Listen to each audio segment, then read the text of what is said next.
Entonces, como les decía que normalmente en un vaso sanguíneo las plaquetas o los trombocitos suelen estar en la parte de la línea media, o sea, suelen estar en el centro, mientras que los eritrocitos suelen estar en la periferia. ¿Se acuerdan que la inflamación dijimos que pasa al revés, no? Sí. Los glóbulos blancos más bien suelen irse a la periferia y los glóbulos rojos tienden a marginarse al medio. Entonces, ¿qué pasa cuando tengo un flujo turbulento o éstasis venosa? La orientación de la plaqueta de estar en el centro tiende a irse hacia la periferia. Entonces, 1, le doy más tiempo de contacto, y 2, me aseguro que la plaqueta esté en contacto con el factor de von Willebrand y con el factor tisular. Eso, más que encima la célula endotelial todavía me promueve la mayor formación de coágulo, peor todavía. Y para asegurarme de formar el coágulo, la hipercoagulabilidad. ¿Qué cosa significa la hipercoagulabilidad? Que yo tengo a los factores protrombóticos aumentados y a los factores antitrombóticos disminuidos, ¿no? Ese es el estado de hipercoagulabilidad. Ahorita lo vamos a explicar un poquito mejor. Entonces, la patogenia de la trombosis venosa no es la misma que de la trombosis arterial. Vamos a hablar ahorita un poquito de la trombosis venosa. La trombosis arterial nos vamos a encargar cuando veamos patologías cardíacas. Ahí les voy a hablar de la placa de ateroma y cómo se forma, ¿ya? Pero la patogenia de la trombosis venosa suele ser diferente. Acá pueden haber dos cosas. O yo tengo un estímulo adquirido o tengo una predisposición genética. O puede que tenga las dos cosas. Predisposición genética, ¿cuándo es? Cuando yo tengo en mis genes alteración de los estados protrombóticos y más bien tengo disminuidos los antitrombóticos, ¿no? Puede ser. Yo he nacido de repente con una alteración congénita, la trombastenia de Glanzmann, la enfermedad de von Willebrand, ¿no? Varias. Muy bien. O tengo un efecto adquirido que genera un estado de hipercoagulabilidad secundario. ¿Qué, doctor? ¿Hay alguna enfermedad que genere hipercoagulabilidad secundaria adquirida? Sí. Y todos esos dos generan la trombosis. Vamos a ver cuáles son esos estados de hipercoagulabilidad. Los primarios son aquellos genéticos y que gracias al Señor, ¿no? Nosotros tenemos muy poco frecuente, ¿no? Apenas 1% de la población. Los más frecuentes son 1% de la población y los infrecuentes menos del 1%. Muy infrecuentes menos de 0,05, ¿no? Entonces, felizmente. Ahí tenemos, por ejemplo, la mutación del factor 5, la mutación de la protrombina, el aumento de concentración de factores séricos de hipercoagulabilidad, ojo, de hipercoagulabilidad, el aumento de concentración del factor 8, del factor 9, del factor 11. Infrecuentes, la deficiencia de proteína C, la deficiencia de proteína S y la deficiencia de antitrombina. Ojo que mira que acá dice el aumento, porque estos factores que están acá promueven la coagulación. Si yo recuerdo en fisio cuáles eran los anticoagulantes, me acuerdo de la proteína C y de su cofactor que se llama la proteína S y de la molécula que inhibía la activación de la trombina, que era el factor desencadenante de todo el factor de la coagulación, la antitrombina 3, ¿no? Entonces la deficiencia de esos tres puede generar estado de hipercoagulabilidad. Defecto de la fibrinolisis, homocisteinuria homocigótica, bien raras. Pero vamos a los adquiridos. ¿Dónde están los adquiridos? Los estados de hipercoagulabilidad. Alto riesgo de trombosis. Mira la cabeza. Reposo en cama o inmovilización prolongada. Por eso, enemigo número 1 de un paciente hospitalizado, que nunca se mueva. Peor si es abuelo. Es más, cuando el paciente se ve inmovilizado por su condición, por ejemplo, está en ventilación mecánica, no le vas a decir párate, ¿no? Entonces, ¿qué haces? ¿No han visto qué le ponen al paciente? Ah, exacto, le ponen unas medias de compresión. ¿Por qué? Porque cuando el paciente está echado todo el tiempo, las venas, y eso es importante recordar, para que las venas retornen la sangre desde abajo hacia arriba, ¿qué necesitan? Compresión de la vena, ¿no? Lo que se le llama la bomba muscular venosa. Las venas usualmente están entre músculos. Cuando nosotros nos movemos, al contraerse, la vena empuja la sangre hacia arriba contra las válvulas y por eso hace el retorno venoso, ¿no? Muy bien. Entonces, cuando yo tengo inmovilización, estoy quitándome ese efecto protector y por lo tanto tengo mayor éstasis venosa, hipercoagulabilidad. 2, infarto del miocardio. ¿Por qué el infarto del miocardio? Porque el infarto del miocardio lo que hace es exponer a una mayor cantidad de endotelio dañado a la cascada de coagulación y promueve mayor coagulación. Fibrilación auricular. ¿Qué es la fibrilación? Imagínate que tú tienes la aurícula, debe estar bombeando, ¿no? Bombea, sale, ya. Imagínate que la aurícula haga esto. Así. Entonces, la sangre no se mueve porque como hace esto no es un movimiento de contracción. Entonces la sangre no pasa de la aurícula al ventrículo. Y encima, como hace esto, forma como pozos alrededor de la aurícula donde la sangre solo se está circulando. Entonces, ¿qué forma? Un coágulo. Porque sangre que no se mueve, sangre que se coagula. Entonces se forman coágulos. Por eso la fibrilación auricular es otra fuente de trombos. ¿Ya? Lesión tisular, fractura o quemadura pueden provocar por inflamación. El cáncer, miren, el cáncer es un factor que aumenta la coagulación. Las prótesis valvulares, ¿por qué? Porque nuestra sangre reacciona en contra de lo que no es de nosotros. Entonces las prótesis, por más que sea del mejor material posible, igual es un cuerpo extraño, por eso puede provocar trombosis, ¿no? Coagulación intravascular diseminada, que es una complicación muy severa de la sepsis. Trombocitopenia, síndrome de... ya está, mira, ¿ven? El SAF. El SAF, ¿no? El SAF no es por el ANA ni por la anti-SNP, porque por ahí leí algunos exámenes y Dios mío, me quería reventar la cabeza contra la pared. No, es por los anticuerpos del SAF. ¿Cuáles son? Anticardiolipina, ¿qué más? Anticoagulante lúpico, ¿no? Y beta-2 Antibeta-2. Muy bien, menor riesgo la miocardiopatía, el síndrome nefrótico, etc. ¿Ya? Muy bien. ¿Qué?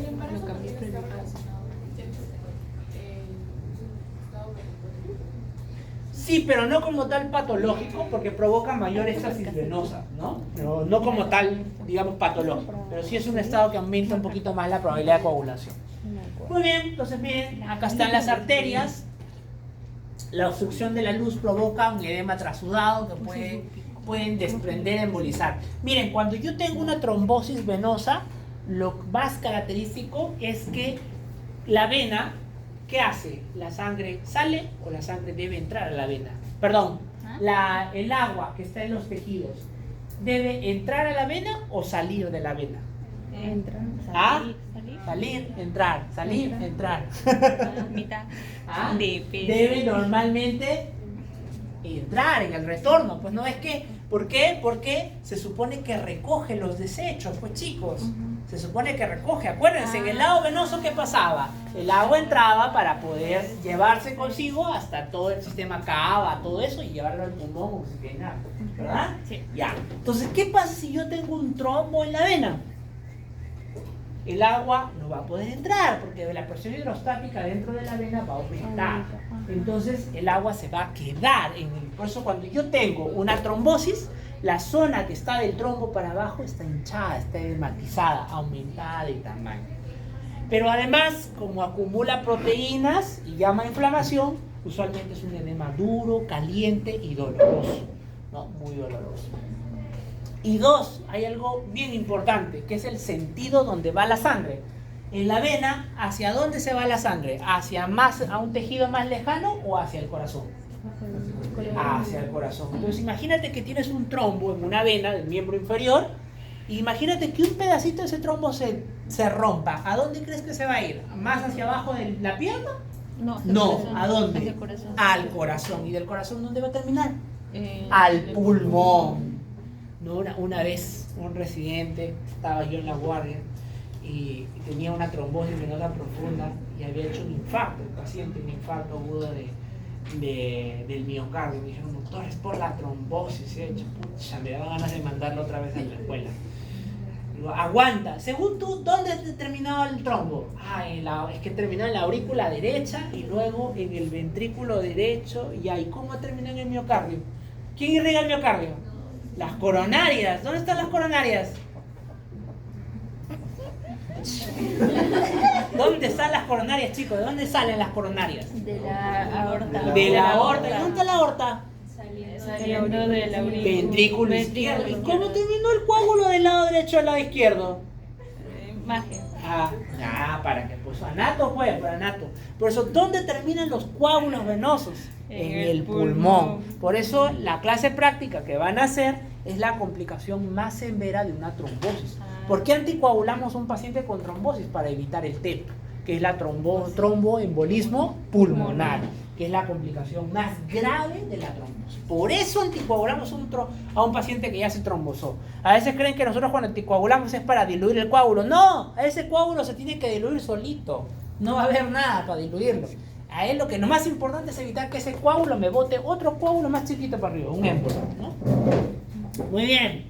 90% de las embolias. Y las arterias sí es distinto. La arteria, ¿dónde se va a ir el coágulo? Hacia más chiquitito, ¿no? La arteria más chiquitita.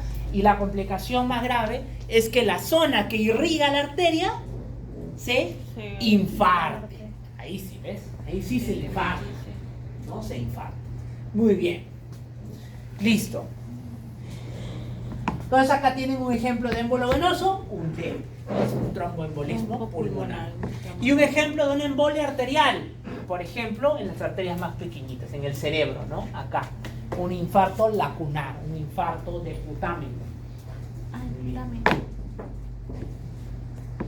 Bien, entonces los estados de hipercoagulabilidad, hay un aumento en función de plaquetas, una actividad acelerada de los factores de coagulación. El aumento del número de plaquetas puede ser provocado por una trombocitosis primaria, trombopoyetina hiperfuncionante, trombocitosis secundaria, o sea, un aumento de plaquetas secundaria que, por ejemplo, a daño tisular, ¿no? en una quemadura, en el cáncer, en la dislipidemia también puede provocar trombocitosis, la quimioterapia también provoca trombocitosis, ¿no?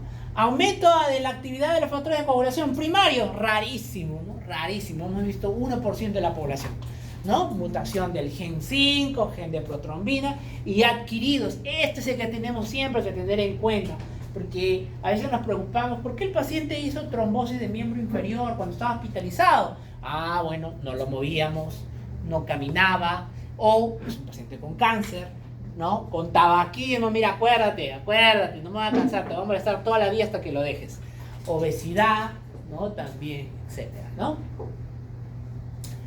Y estas son la relación con las trombofilias primarias, súper raras, ¿no? Rarísimas, la deficiencia de antitrombina, deficiencia de proteína C, S. Acuérdense, todos los que dicen deficiencia son porque son factores anticoagulación, son antitrombóticos. Los que aumentan la proliferación son los estados de hipercoagulabilidad primaria por protrombóticos. Vamos a los émbolos. Los émbolos. ¿Qué es un émbolo? Un émbolo es un residuo sólido, ¿okay? O una materia sólida que puede ser un coágulo, ¿ya? Y que viaja por el torrente sanguíneo y que finalmente va a terminar ocluyendo al vaso sanguíneo de menor calibre con el que se toca, ¿no? Entonces, los émbolos usualmente son trombóticos, sí, son trombóticos, pero no son los únicos. Por ejemplo, pueden ser trombos de grasa. Doctor, ¿yo puedo tener un trombo de grasa? O sea, un émbolo de grasa. O sea, un tejido celular subcutáneo que viaje por dentro de la arteria y que se ocluya una arteria. Sí, puedo tener. Puedo tener una embolia de líquido amniótico y eso es una complicación rara, pero puede pasar en el embarazo, ¿no? Que una burbuja o una cantidad de líquido amniótico se trasvase hacia la circulación y se comporta como un émbolo. ¿Por qué? Porque el líquido amniótico no se mezcla con la sangre. Son hidrofóbicos. Células tumorales, ¿no? ¿Qué más? Trofoblástico, material trofoblástico. Trombos de hongos. ¿Ustedes saben que puedo tener un trombo de hongo? Perdón, émbolos de hongo.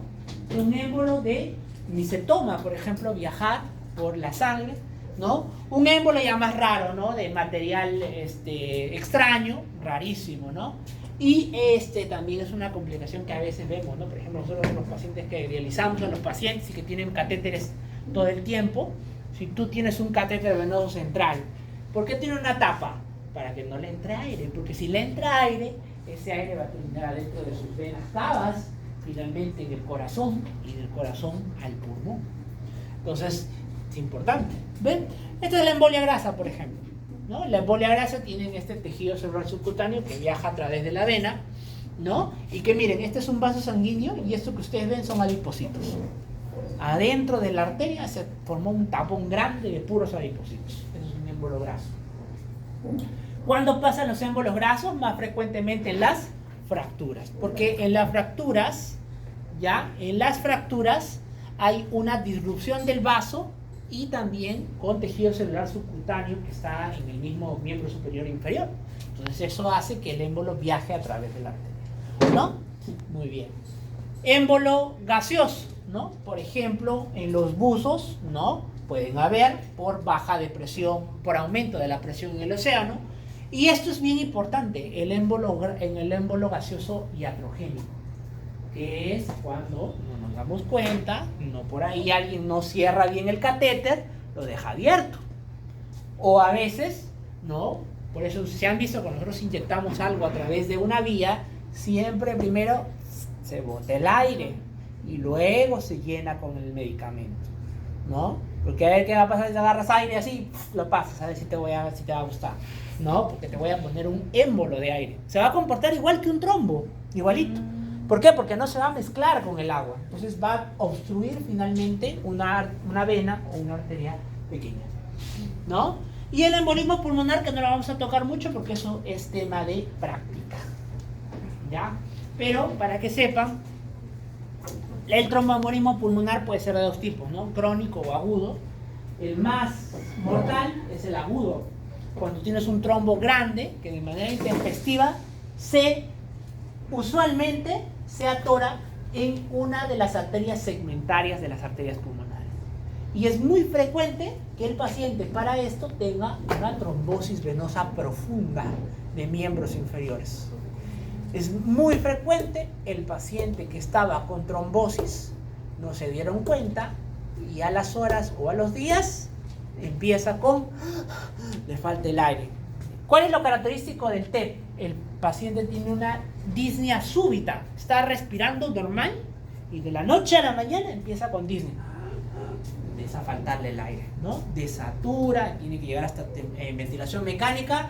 ¿Qué es lo que hay que hacer? Entre otras cosas, a veces de tomar una placa, etcétera, hay que hacerle un angiotemio, ¿no?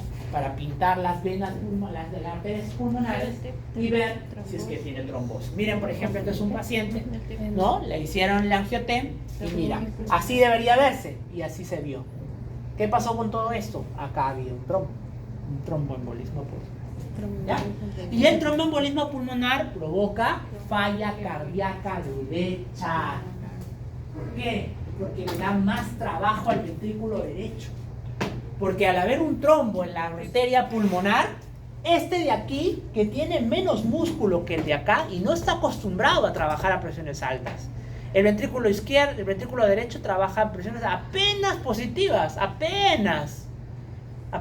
Entonces, a cambio este de acá trabaja con 120, 140. Este apenas 2, 3. Entonces, mira, ¿qué pasa si yo tengo un trombo acá? Le doy mucho trabajo. Entonces, rápidamente entra en insuficiencia cardíaca derecha, que en su grado más peligroso entra en shock cardiogénico, no, muertos, obstructivos. Ya ves, ya murieron ya en el examen. Ya. Rápido caen. Y yo me divierto. Mentira. Muy bien, y el infarto, que eso ya es tema de otra clase, pero es cuando yo tengo un émbolo que se forma en una arteria, ¿no? Y la función de la arteria es irrigar, darle perfusión a un tejido. Entonces, la complicación de un émbolo en arterial es que no reciba perfusión. Ahora, ese émbolo puede haber viajado de otro lado, formarse de un trombo. Por ejemplo, mira, esta es una placa de ateroma, se ha roto, activado las plaquetas y todos los eritrocitos alrededor y han formado un trombo. Como consecuencia, lo que está de acá para acá no recibe circulación, por lo tanto, infarto isquémico. Y finalmente, infarto. Y el infarto provoca, si tiene más del 40% del ventrículo izquierdo, provoca shock cardiogénico. Muy bien, doctora. Yo dije shock cardiogénico porque Ya Ya está. no, miedo a caer, miedo a caer. Ya está. Entonces, paciente varón de 50 años es traído a la sala de emergencias por paramédicos luego de un accidente de tránsito será, ¿no? En la avenida Javier Prado, ¿no? Fue encontrado atrapado en su vehículo por más de una hora antes de ser rescatado. Se queja de dolor abdominal intenso y falta de aire. Sus signos vitales son 850, frecuencia cardíaca 140, respira 30 por minuto, temperatura normal. Mira, Pálido. aspecto pálido, Pálido, ansioso, ansioso y sudoroso. ¿Por qué suda? Porque el aparato, el sistema nervioso simpático activa todos los lugares.